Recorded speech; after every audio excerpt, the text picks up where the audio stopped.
Muy buenos días, hermanos, tengan todos ustedes, pero especialmente las personas que están con nosotros. Algunos fueron invitados, otros invitados por una persona en particular, otros Dios les puso en su corazón estar aquí entre nosotros. Damos muchas gracias a Dios porque aceptaron su invitación y nos están dando la bendición de estar aquí entre nosotros. Nos gozamos. Bienvenidas, bienvenidos, Dios les bendiga y esperamos que esta no sea solo la primera o la segunda o tercera ocasión que estén aquí, sino que haya muchas veces más. ¿Verdad que sí, hermanos? Amén. Estamos gozosos y deseamos que regresen muy pronto, si es posible ya, el próximo domingo, ¿verdad? Muy bien, estamos entonces ahora, vamos a estudiar la palabra de Dios. Dios es un Dios fuerte, lo acabamos de cantar, todopoderoso, es temible, invencible. Deberíamos tener mucho temor de Dios, ¿no les parece? Bueno, el tema de hoy se llama la puerta estrecha, la puerta estrecha. Y acabamos de leer unas bienaventuranzas que ahorita las vamos a recordar, 3 de ellas. Bueno, el tema es la puerta estrecha. Pasamos a la introducción. Jorge, ya que estás ahí. La introducción. El maestro de maestros, ¿quién es? El Señor Jesucristo. Él predicó un extraordinario sermón, no como los que predicamos nosotros los seres humanos y menos yo. Un extraordinario sermón que se tituló, o se le ha puesto el nombre del Sermón del Monte. En el sermón, ahí está bien. En el Sermón del Monte, Jesús, el tema que destaca en ese sermón es la salvación.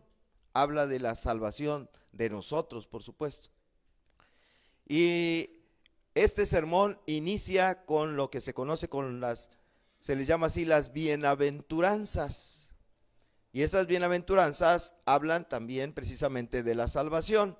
En Mateo capítulo 5, versículo 3, dice el Señor: bienaventurados los pobres en espíritu, porque de ellos es el reino de los cielos. Dice esta primera bienaventuranza.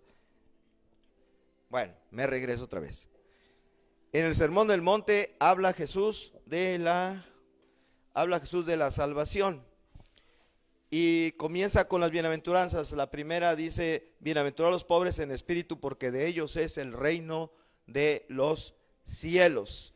La salvación es, como enseñó Jesús, para aquellos que reconocen su miserable condición espiritual a causa de sus pecados, que se sienten que son un don nadie, que no merecen nada, que tienen una baja autoestima espiritualmente. De ellos, eso es lo que significa ser pobre en espíritu. Y ser pobre en espíritu es el primer requisito para poder entrar en el reino de los cielos. Eso enseñó el Señor Jesús. Porque nadie ha entrado sobre la base del orgullo al reino de Dios. La segunda bienaventuranza dice: bienaventurados los que lloran, porque ellos recibirán consolación. Reconocer esa pobreza en el espíritu, reconocerse como un miserable espiritualmente hablando a causa de los pecados, hace que la persona sienta dolor, sienta tristeza, sienta un sufrimiento muy grande que lo lleve a llorar, a tener lágrimas en sus ojos, pero no porque le duele alguna cosa, no porque tuvo una decepción amorosa, no porque tuvo la pérdida de un ser querido, sino por haberle fallado a Dios. Eso lo hace llorar, haberle fallado a Dios, un Dios que nos ama tanto, que dio a su Hijo unigénito por nosotros. Entonces, fallarle a ese Dios nos debe doler y nos debe hacer llorar por fallarle a Él. Y eso es lo que dijo Jesús: bienaventurados los que lloran, porque ellos recibirán consolación. ¿Se acuerdan de aquella mujer pecadora? Una mujer con una mala reputación, que se enteró que Jesús estaba por ahí en una casa comiendo, y ella acudió a esa casa, se tiró al suelo a los pies de Jesús y se puso a llorar y llorar y llorar esa mujer pecadora, y con sus lágrimas le lavó los pies a Jesús y con sus cabellos se los secó. ¿Se acuerdan de ella? Esa mujer que estaba llorando, ¿por qué? Arrepentida por sus pecados, por lo que había hecho, por su vida de mal que había llevado hasta el día de hoy, hasta ese día, perdón.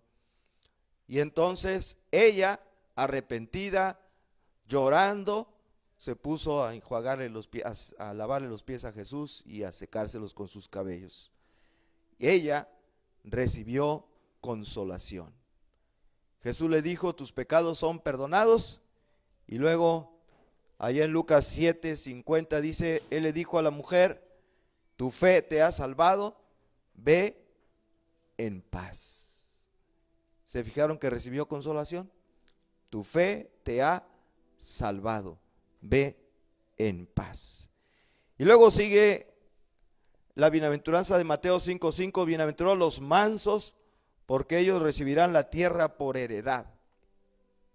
Cuando una persona se reconoce que es un miserable espiritualmente, o sea, pobre en espíritu, cuando se ha lamentado por ser así, pecador, de manera que le da sufrimiento, le da dolor y llora por causa de haber pecado contra Dios, entonces esa persona ahora se vuelve mansa, queda mansita, dócil, humilde, lista, dispuesta a obedecer a Dios en todo, a hacer la voluntad de Dios.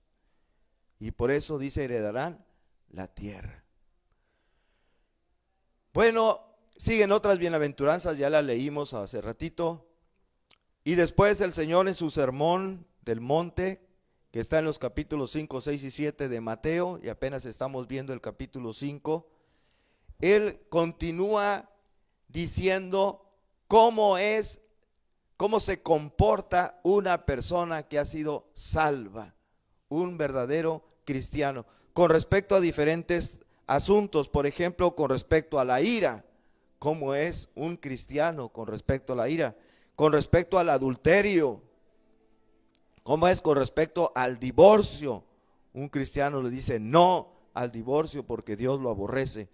Con respecto al amor hacia sus enemigos, con respecto a la oración, con respecto a las riquezas materiales también. Jesús dice no, que no busquemos, que no deseemos las riquezas de aquí, que no hagamos tesoros aquí en la tierra, sino en el cielo. Y así continúa Él enseñando hasta que llega ya cerca del final del sermón, en el capítulo número 7, donde da un concepto más acerca de la salvación. Y lo podemos leer ahí en Mateo 7, versículos 13 y 14. Y dice el Señor: entrad por la puerta estrecha, porque ancha es la puerta y espacioso el camino que lleva a la perdición, y muchos son los que entran por ella, porque estrecha es la puerta y angosto el camino que lleva a la vida, y pocos son los que la hallan.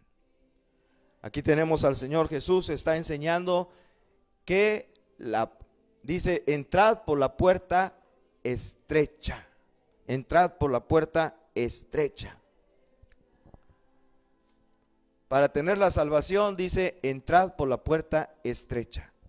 Y yo les pregunto a ustedes el día de hoy, ¿estás seguro de haber entrado tú por la puerta estrecha y por lo tanto estar caminando en el camino angosto que lleva a la vida? ¿Estás seguro? ¿Estás segura? Bueno, de eso es lo que vamos a hablar el día de hoy. Esta fue la introducción. El Señor Jesús dice, entrad por la puerta estrecha. Y quiero que hoy se pregunten todos, como cuando Jesús les dijo a sus apóstoles, uno de vosotros me va a entregar. ¿Y qué empezaron a decir ellos? ¿Seré yo, maestro? Así que, ¿estaré yo, maestro, por la puerta? ¿Habré entrado por la puerta angosta y estoy caminando en el camino angosto? ¿No será que estamos en el camino ancho? Bueno, de eso vamos a hablar el día de hoy. Y no sé si les guste el mensaje, pero es de la palabra de Dios. Ojalá salgan muchos preocupados hoy. Empezamos ahora entonces con este primer punto: cuidado con las falsificaciones. Cuidado con las falsificaciones. Santiago, el escritor de una carta que está ahí en la Biblia, que tiene el mismo nombre, Santiago, que no se anda por las ramas, él escribió este pasaje del capítulo 1, versículo 22 de Santiago. ¿Quieren leerlo conmigo en voz alta? Dice: pero sed hacedores de la palabra y no tan solamente oidores, engañándoos a vosotros mismos. Engañándoos a vosotros mismos. El peor engaño que podemos tener es el engaño propio. Por eso les dije, ¿están ustedes seguros? No nos estaremos engañando a nosotros mismos, creyendo que estamos en el camino de la salvación. Yo creo, porque dice la Biblia que pocos son los que la hallan, pocos son los que la hallan, y por el comportamiento que veo en muchos que se llaman cristianos, yo creo que hay muchos que están engañados, creyendo que entraron por la puerta angosta y que están caminando por el camino angosto que lleva a la vida, cuando en realidad entraron por la puerta ancha y están en el camino espacioso que lleva a la perdición. Lo creo, repito, porque el mismo Señor dijo: pocos son los que lo hallan, y por el comportamiento de muchos que se llaman cristianos, que es indigno. Un día muchos se van a llevar la sorpresa de despertar en el infierno después de haber muerto. Y esto nos debe preocupar, les debe preocupar a ustedes, porque quizá tú seas uno de ellos que se va a despertar sorprendido en el infierno. Y estoy hablando muy en serio, muy en serio.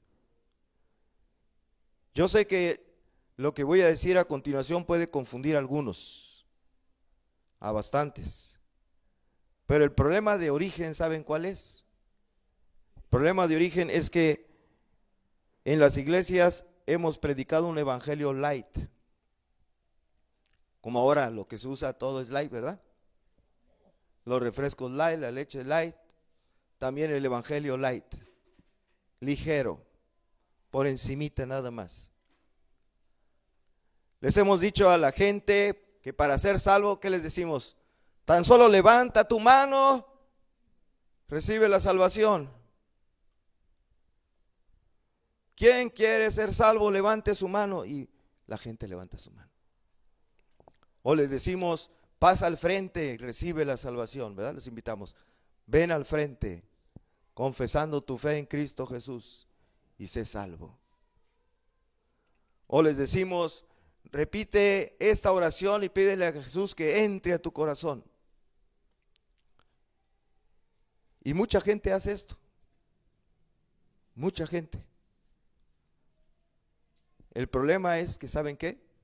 Nada de esto da la salvación. Nada de esto da la salvación. La salvación no depende del libre albedrío de los seres humanos. No depende de una decisión de nosotros. No es que yo decidí aceptar a Cristo como mi Salvador. Eso no es cierto, es al revés. Es Cristo el que decide aceptarnos a nosotros para ser salvos. Efesios capítulo 2 versículo 8 dice que la salvación es por medio de la fe, y que la fe es un don de Dios, no es una decisión de nosotros. No es que yo decidí aceptar a Cristo y ser salvo. Dios no es un pordiosero que está por ahí en una calle con su mano ahí extendida: por favor, por amor de Dios, acepten mi salvación. ¿Quién quiere aceptar mi salvación de ustedes? Ándele, por favor. Y por ahí pasa alguien y: bueno, está bien, Señor, yo voy a aceptar tu salvación. Él no es un pordiosero que está ofreciendo la salvación. Él tiene la soberanía y Él decide quién es salvo. Él pone la fe en nosotros para ser salvo. No es una decisión de nosotros. No es que yo dije que acepté a Cristo, es Cristo el que me aceptó a mí. Miren, se han hecho muchas campañas de evangelismo, algunas enormes, en grandes estadios, donde acuden miles de personas y donde predican pues grandes evangelistas, ¿verdad? Muy buenos y reconocidos evangelistas que saben hablar muy bien, que se expresan muy bien, que tienen mucha facilidad de palabra y de convencimiento a las personas, y al final, y además acompañados en el fondo por un gran coro que canta una estrofa muy bonita de invitación, se le hace a la gente que está allí la invitación a aceptar a Cristo, a venir al frente, recibiendo a Cristo como Salvador. Y pasan cientos y a veces miles de personas, pasan y vienen al frente y vienen al frente. Pero la pregunta es, ¿fueron verdaderamente salvos? ¿Todos esos fueron verdaderamente salvos? Se han hecho cientos de este tipo de campañas, cientos, donde se reúnen miles que pasan al frente aceptando a Cristo. Entonces yo me pregunto, ¿dónde están esos cientos de miles de personas que han sido salvas? Si es que fueron salvas, ¿dónde están? ¿Dónde están esas almas regeneradas por el Espíritu Santo que han nacido de nuevo y que por lo tanto deberían amar a Dios con todo su corazón, con toda su alma, con toda su mente, y que deberían desear adorarlo y deberían desear servirlo y estar a sus pies todo el tiempo? ¿Dónde están esas almas regeneradas? ¿Dónde están? Aquí mismo en la iglesia, ¿cuántas personas han aceptado a Cristo? ¿Y dónde están? Vienen un día de visita, se hace la invitación, levantan su mano y luego, bien, gracias. ¿Dónde están? ¿De veras fueron salvas? La mayoría venían del mundo, lógico, y ahora ¿dónde están? Pues están en el mundo, siguen en el mundo haciendo lo mismo que hace el mundo, viviendo como la gente del mundo. ¿Por qué? Porque no fueron salvas. Pero algunos sí se quedan en una iglesia, forman parte de la membresía de una iglesia, pero no forman parte de la familia de Dios. Sí, son miembros de una iglesia, después de haber aceptado a Cristo, se quedan en una iglesia, se hacen miembros de la iglesia, pero no miembros de la familia de Dios. ¿Por qué? ¿Por qué lo digo? Porque no dan muestra de haber nacido de nuevo. No dan muestra de haber sido regenerados por el Espíritu Santo, de tener ese nuevo nacimiento que transforma la vida de una persona, como transformó, por ejemplo, la vida de un Saulo de Tarso, de ser perseguidor de cristianos a ser ahora un predicador del evangelio, que inclusive murió por predicar el evangelio. Y estos muchos que están en las iglesias no dan muestra de haber nacido de nuevo. Siguen mintiendo, siguen engañando, siguen robando, siguen estafando, siguen enojándose, siguen siendo peleoneros, siguen guardando rencor, siguen divorciándose, siguen amando las cosas de este mundo, amando sus placeres, sus riquezas, o amándose a sí mismos, etcétera, etcétera, etcétera. Eso no es haber nacido de nuevo. Eso es seguir todavía en el camino ancho.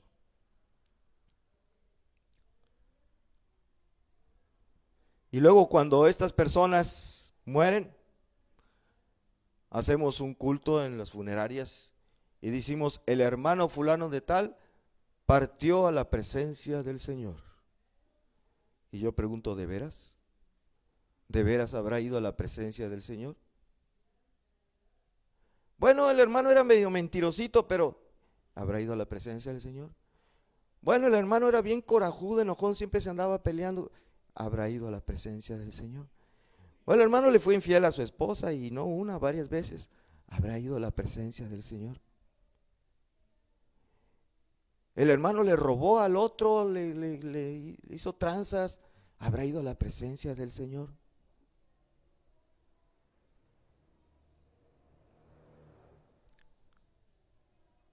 Un día, demasiado tarde, van a descubrir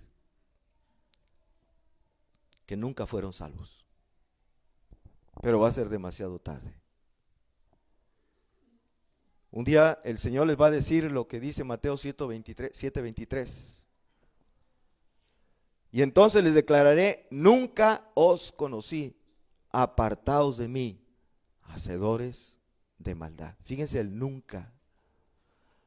No es que perdieron la salvación, dice, es que nunca fueron salvos. Nunca os conocí.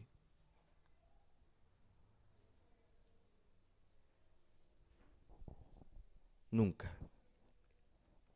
También Jesús contó una parábola en la que nos enseña que dentro de una congregación, en una iglesia, hay tanto creyentes verdaderos como falsos. Y esa parábola la podemos leer ahí en Mateo capítulo 13, versículos, voy a leer 24 al 29 y luego el 38, donde dice la explicación de la parábola. Dice: el reino de los cielos es semejante a un hombre que sembró buena semilla en su campo, pero mientras dormían los hombres, vino su enemigo y sembró cizaña entre el trigo y se fue. Y cuando salió la hierba y dio fruto, entonces apareció también la cizaña. Él les dijo: un enemigo ha hecho esto. Y los siervos le dijeron: ¿quieres, pues, que vayamos y la arranquemos? Él les dijo: no, no sea que al arrancar la cizaña, arranquéis con ella al trigo. ¿Y qué era la cizaña y qué era el trigo?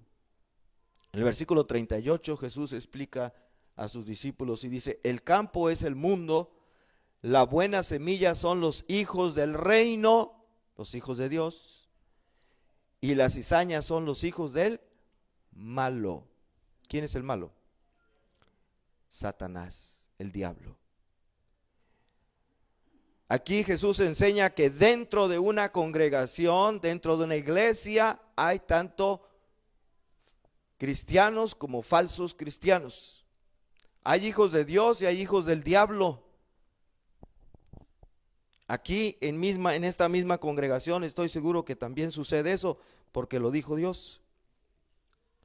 Y esto explica por qué en las iglesias hay hermanos, entre comillas, que tienen una conducta que es indigna, una conducta inmoral, una conducta que deshonra a Dios, que hace que la gente blasfeme de Dios. ¿Por qué? Porque son falsos cristianos, están aquí aparentando ser cristianos. Lo malo, ¿saben qué es? Que a veces los verdaderos cristianos,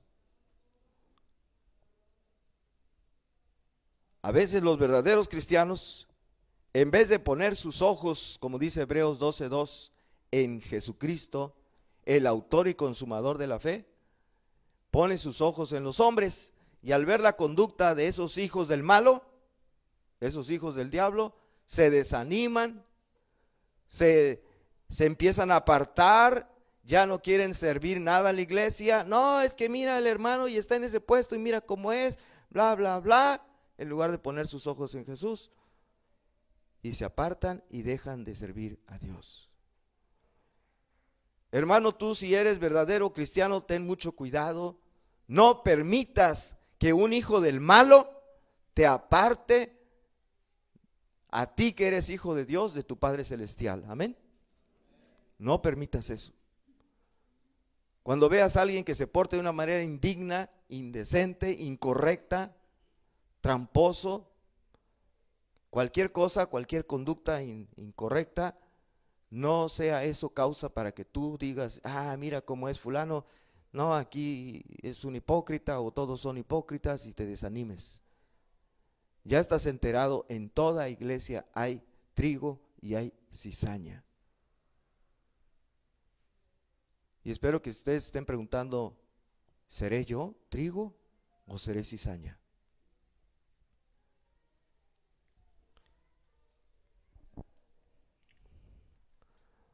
Vamos a lo auténtico. La invitación del Señor Jesús para ser salvos no es levante su mano, no es vengan aquí al frente, no es repitan esta oración conmigo. La invitación de Jesús a aquel que quiera ser salvo, ya la leímos, es entrad por la puerta estrecha. Entrad por la puerta estrecha. Y esto significa que ser salvo es algo muy, pero muy difícil. La puerta, ¿cómo es? Estrecha.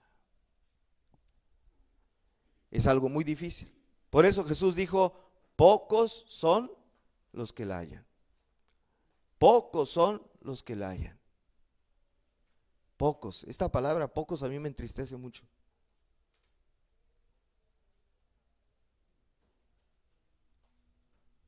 Pocos son los que la hallan. Solamente entran aquellos que agonizan por entrar, cuyos corazones están destrozados, como decíamos, pobres en espíritu, por su miserable condición espiritual, que lloran arrepentidos por haber caído en pecado.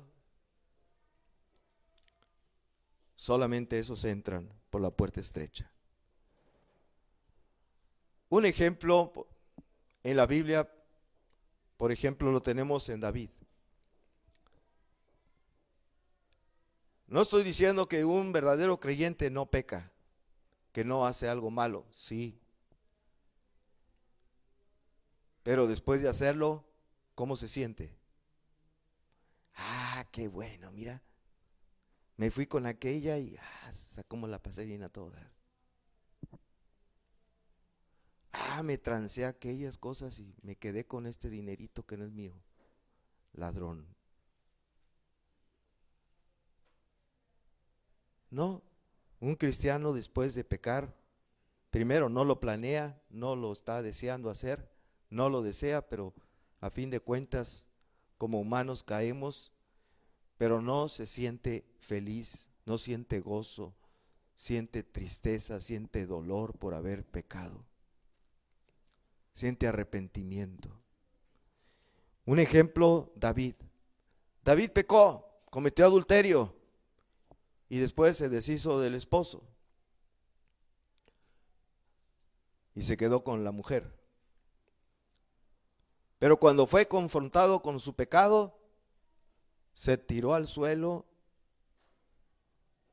y ahí se quedó.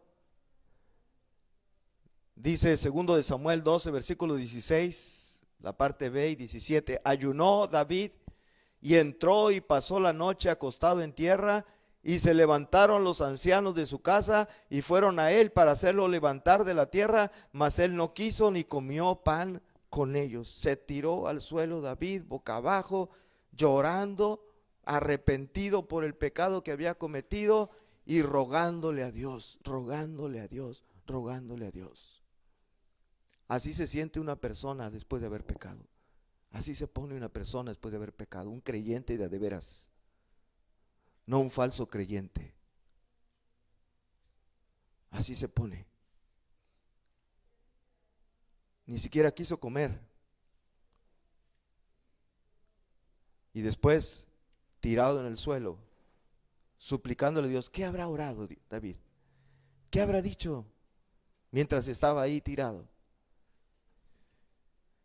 Él mismo nos lo dice en un salmo que él compuso, que es el 51. Dice: ten piedad de mí, oh Dios, conforme a tu misericordia, conforme a la multitud de tus piedades, borra mis rebeliones, lávame más y más de mi maldad y límpiame de mi pecado, porque yo reconozco mis rebeliones y mi pecado está siempre delante de mí.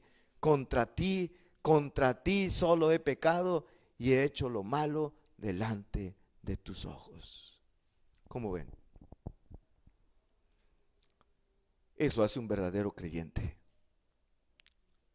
Sí, peca, pero le duele y llora por haber pecado, por haberle fallado a Dios. No está contento, alegre, feliz y come bien feliz. Ay, y sobre todo mucho, ¿verdad? Se le quita el hambre y tiene lágrimas en sus ojos por haberle fallado a Dios, por haber hecho lo malo. Tenemos otro ejemplo, el caso de Pedro, ¿se acuerdan? Después de que negó al Señor Jesús 3 veces, ¿qué pasó con Pedro? Mateo 26, versículos 74 y 75 dice: entonces él comenzó a maldecir y a jurar, esta es la última vez que lo niega, no conozco al hombre, y enseguida cantó el gallo. Entonces Pedro se acordó de las palabras de Jesús que le había dicho: antes que cante el gallo me negarás 3 veces, y saliendo fuera, ¿cómo dice? Lloró amargamente. ¿Por qué lloró Pedro? Estaba enfermo. Se le murió alguien, un hijo, una esposa, un nieto, un hermano. No, estaba llorando por haberle fallado al Señor. Por haberle fallado al Señor. Él había prometido que no se iba a escandalizar, ¿se acuerdan? Aunque todos estos se escandalicen, yo no lo voy a hacer. Y le falló al Señor, sí lo hizo, y 3 veces. Y ahora estaba llorando. Un hombre hecho y derecho, un hombre de carácter fuerte, un hombre de carácter impulsivo, muy seguro de sí mismo, un hombre rudo, con un trabajo rudo de pescador. Y ahí lo tenemos desconsolado, llorando como un niño. ¿Por qué? Porque le falló al Señor. Porque le falló al Señor. Eso hace un verdadero cristiano. Y Pablo también experimentaba dolor y sufrimiento por el pecado que había hecho en el pasado.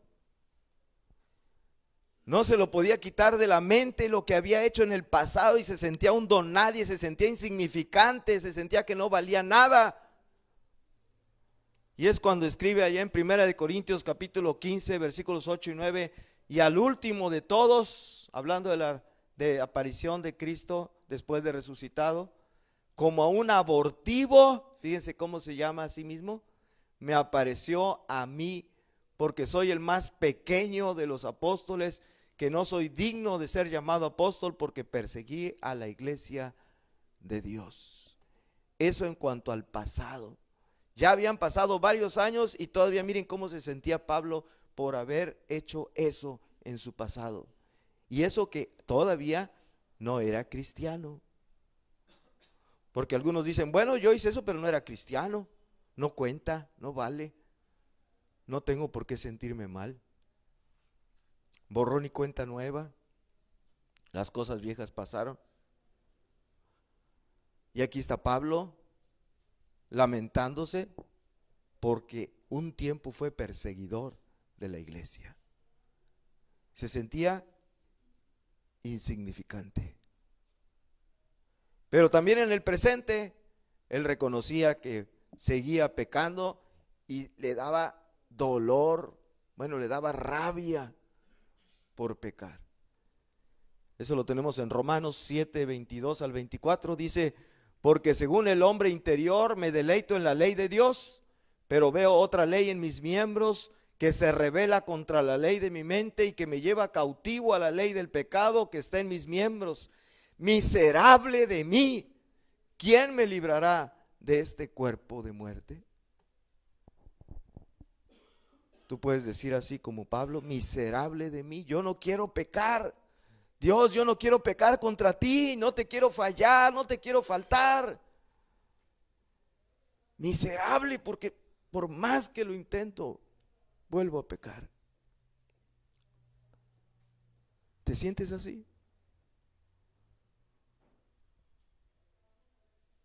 Estás en la puerta estrecha. Entraste por la puerta estrecha. Y ya lo mencioné antes, pero conviene que lo leamos para que recordemos bien el caso de otra persona que lloró mucho por sus pecados. La mujer pecadora. Así se describe en la Biblia una mujer pecadora. Muy probablemente este término se refiere a una prostituta, a una ramera. Dice Lucas 7, 36 al 39.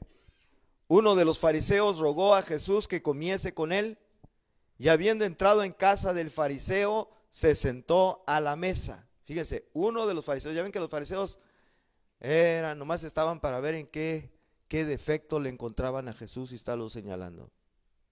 Fueron enemigos de él, pero uno le invitó a comer y fue Jesús.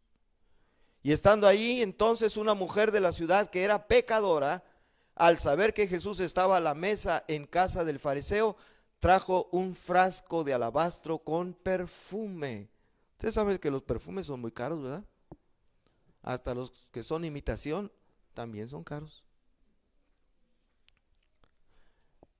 Dice, y estando detrás de él a sus pies, llorando, estaba a sus pies, llorando, comenzó a regar con lágrimas sus pies y los secaba con sus cabellos. Dicen jugar lo mismo, con sus cabellos, y besaba sus pies y los ungía con el perfume. ¿Cómo ven a esta mujer? Porque lloraba y lloraba y lloraba esta mujer. ¿Cuánto ha de haber llorado para que le salieran tantas lágrimas con las que pudiera lavar los pies de Jesús?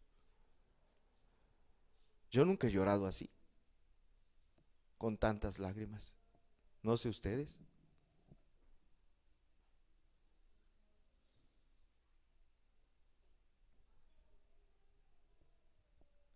Llorando comenzó a regar con lágrimas sus pies y los enjugaba con sus cabellos y besaba sus pies y los ungía con el perfume. Cuando vio esto el fariseo que le había convidado, dijo para sí, refiriéndose a Jesús, si fuera profeta, conocería quién y qué clase de mujer es la que le toca. Fuchi, ¿verdad?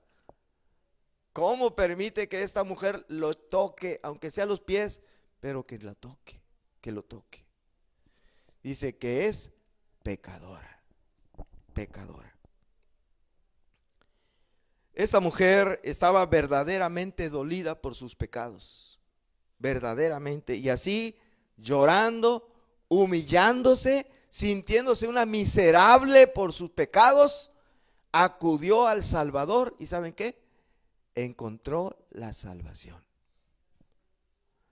Jesús le dijo, ve en paz, tus pecados te son perdonados.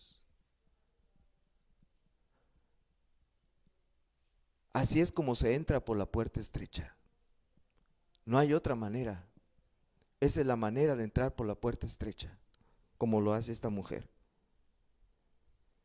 para ser salvo. En cambio el otro, el Simón, el fariseo, ¿cómo ven a este hombre? ¿Habrá entrado por la puerta estrecha? No, este hombre entró por la puerta ancha.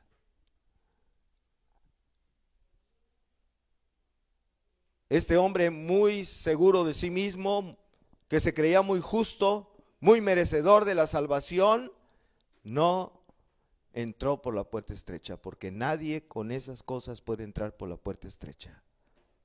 Nadie. Nadie puede entrar con orgullo, con autosatisfacción, confiando en su propia justicia. Nadie entra así por la puerta estrecha. Y por eso Jesús, en otra ocasión, dirigiéndose a personas así como este fariseo, les dijo lo que leemos aquí en Mateo 21:31. Les dice, Jesús les dijo, de cierto os digo que los publicanos y las rameras van delante de vosotros al reino de Dios. Eso debe ser una cachetada espiritual a estos hombres que se creían muy justos, muy orgullosos. Dice, los publicanos y las rameras van delante de vosotros al reino de Dios, les dijo Jesús. Vamos a la conclusión que dice así: para pasar por la puerta estrecha, uno tiene que venir con corazón arrepentido por su pecado, listo para dejar de amar el pecado y amar al Señor. Uno también debe entrar por la puerta estrecha en total rendición a Cristo. ¿Eso hiciste tú?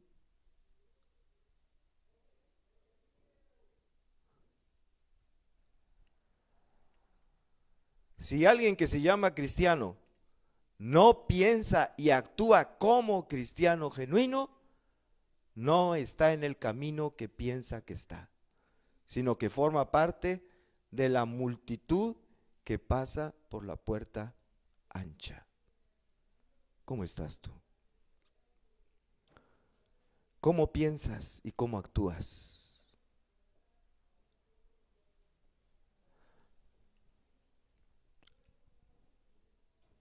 Engañándoos a vosotros mismos, dijo Santiago. Engañándoos, no te engañes a ti mismo, no te engañes. Si no piensas y actúas como cristiano, no eres cristiano.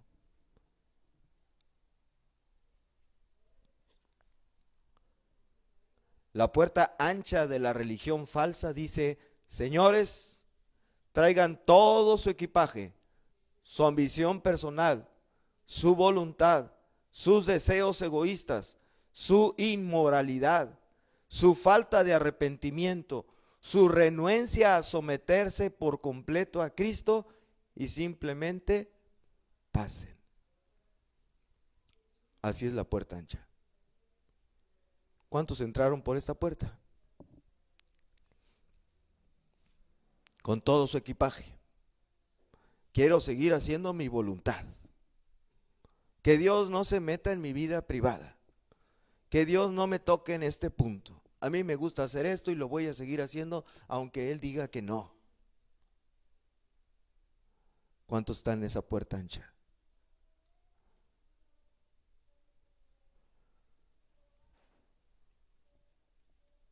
Muchos que se dicen cristianos llevan consigo este equipaje y aunque tal vez no lo sepan, se hallan en el camino ancho que lleva a la perdición.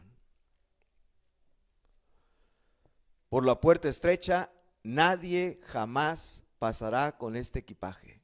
Por eso, pocos son los que la hallan. Pocos son los que la hallan. Recordemos estas palabras del Señor Jesús en Mateo 16:24, y con eso termino.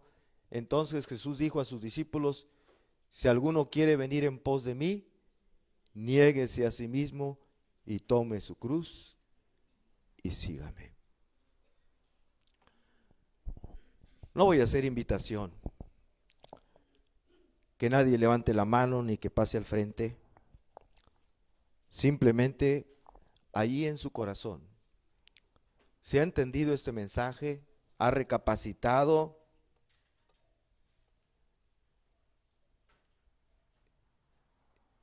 Y Dios le pone la fe. Hable con el Señor así en su corazón, mientras yo también hago una oración, ahí en sus lugares. Padre nuestro,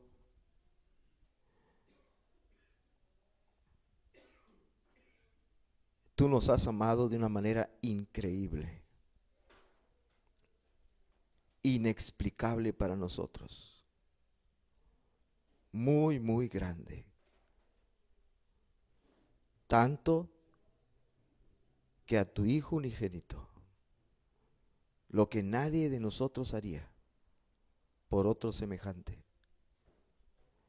tú diste a tu Hijo unigénito para que muriera en la cruz del Calvario para el perdón de nuestros pecados.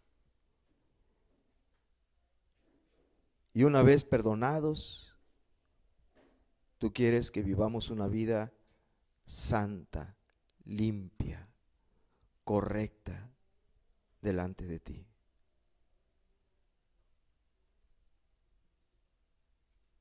Por eso es una falta muy grande, que nos debe hacer llorar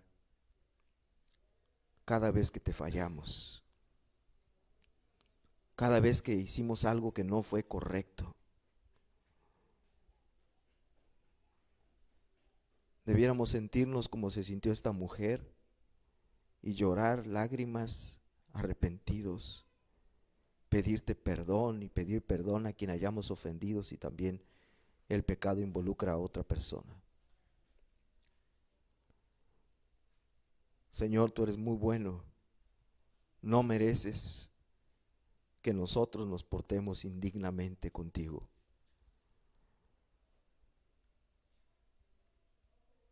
Por eso estamos aquí recordando estas palabras, pretendiendo que estamos en ese camino angosto. Debemos vivir en ese camino angosto, donde hay restricciones, donde solamente es una sola persona que cabe de uno en uno. No se puede salir ni a derecha ni a izquierda, porque entonces aceptamos tu disciplina, tu castigo por hacer cualquier cosa que pongamos un pie fuera de este camino. Dios, gracias por aquellos a los que nos has dado la fe. No te aceptamos nosotros a ti, sino tú a nosotros. Y nos diste fe para creer en ese amor tan grande tuyo, que no tiene semejanza, no tiene igual. Gracias, Dios, muchas gracias. Que tú pongas esa fe también en todos, en los invitados de hoy, en las invitadas, en todos los que están como miembros de esta iglesia. Y si por ahí hay alguno que se ha desviado, si es verdadero creyente, al escuchar esta exhortación, haga como David, que se la pasó como un año ignorando su pecado, ocultando su pecado hasta que fue confrontado por Natán. Que así hoy algunos sean confrontados con su pecado y se arrepientan y lloren y se lamenten y te pidan perdón, Señor, y puedan reconciliarse contigo y con su prójimo si es que a alguien lastimaron o robaron o le faltaron en alguna forma. Gracias, Señor, porque tú eres grandemente perdonador y sabemos que perdonas todo pecado. Por eso enviaste a tu Hijo. Gracias, muchas gracias. En su nombre te lo pedimos y te damos gracias. Amén, amén.